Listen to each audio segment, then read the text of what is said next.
ஹாய்ங்க, எல்லாரும் எப்படி இருக்கிறீங்க? அமெரிக்காவில் இன்றைக்கி டெம்பரேச்சர் -8 டிகிரி. சூரியன் அடித்தாலுமே பனிக்கட்டி கொஞ்சம் கூட கரையலை அப்படின்னு தான் சொல்லணும். அந்தளவுக்கு பனி சும்மா சதறி தான் கிடக்குது எங்கள் வீட்டு முன்னாடி. ஈவினிங் என்னோடய பையன் ரணதீரனை ஸ்கூல்லேருந்து கால் பண்ணியிருந்தாங்க, வந்து கூட்டிகிட்டு போங்க அப்படின்னு சொல்லிட்டு. எதனால் அப்படின்னா, அமெரிக்கன் ஸ்கூலில் வந்து 20 மினிட்ஸ் லன்ச் பிரேக் அப்புறமா ஒரு கொஞ்ச நேரம் வெளியே போய் விளையாடுறதுக்காக டைம் கொடுப்பாங்க. ஐ மீன் கிரவுண்டில், நான் ஸ்கூலுக்குள்ளே இருக்க கிரவுண்டில் தான் சொல்கிறேங்க. அங்கே வந்து விளையாண்டுட்டு இருக்கும்போது ஸ்லைடில் பசங்க எல்லாம் சறுக்கி விளையாண்டுருக்காங்க. என்னோடய பையனும் சேர்ந்து தான்.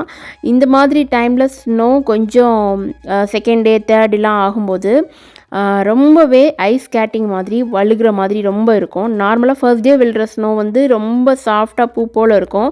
Second day third day fourth day அந்த மாதிரி டேஸ் இன்க்ரீஸ் ஆகும்போது அது வந்து ரொம்ப தொட்டோடனே வழுக்கிற மாதிரி, நம்ம ஷார்ட்டாக சொல்லணும்னா ஃப்ரிட்ஜுக்குள்ளே இருக்கிற ஃப்ரோசனில் ஐஸ் கட்டி எப்படி இருக்கும் அந்த மாதிரி ஐஸ் க்யூப் ஆயிருங்க.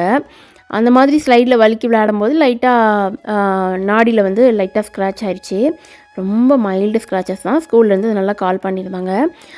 பேண்டைட் போட்டுட்டு பக்கத்தில் இருக்க ஹாஸ்பிட்டலில் போய் செக் பண்ணிவிட்டு அகைன் பேக் வீட்டுக்கு கூட்டிகிட்டு வந்துட்டோங்க. இந்த மாதிரி நம்ம பசங்களுக்கு ஏதாவது விளையாண்டுட்டு இருக்கும்போது ஸ்கூல் டைமிங்கில் ஏதாவது ஆயிடுச்சு அப்படின்னா அவங்க ஸ்கூல்லேருந்து கால் பண்ணுவாங்க, ஃபர்ஸ்ட் எய்ட் கொடுத்துட்டு அப்புறமா நம்மக்கிட்ட அனுப்பிடுவாங்க பேரண்ட்ஸ் கிட்ட. இந்த மாதிரி தான் அமெரிக்கன் ஸ்கூலில் வந்துட்டு பண்ணுவாங்க. குக் பண்ணவே ஒரு மாதிரி இருந்தது, ரொம்ப சோம்பேறியாக இருந்தது. அதனால் நான் குக் பண்ண இந்த டிஷ்ஷுக்கு சோம்பேறி குக்கிங் பேர் வச்சாச்சுங்க.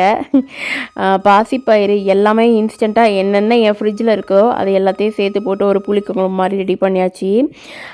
ஹஸ்பண்ட் வந்து செம்ம டேஸ்ட்டாக இருக்குது அப்படின்னு சொன்னாங்க. இன்றைக்கி சப்பாத்தி தான் நான் பண்ணியிருந்தேன் லஞ்சுக்கு. அதுக்கு வந்து இது தொட்டு சாப்பிட்றதுக்கும் அப்புறமா ஈவினிங் வந்து பசங்களுக்கு தோசை ஊற்றி கொடுக்குறதுக்குமே இது செம்ம டேஸ்ட்டாக இருந்தது சாப்பிடும்போது.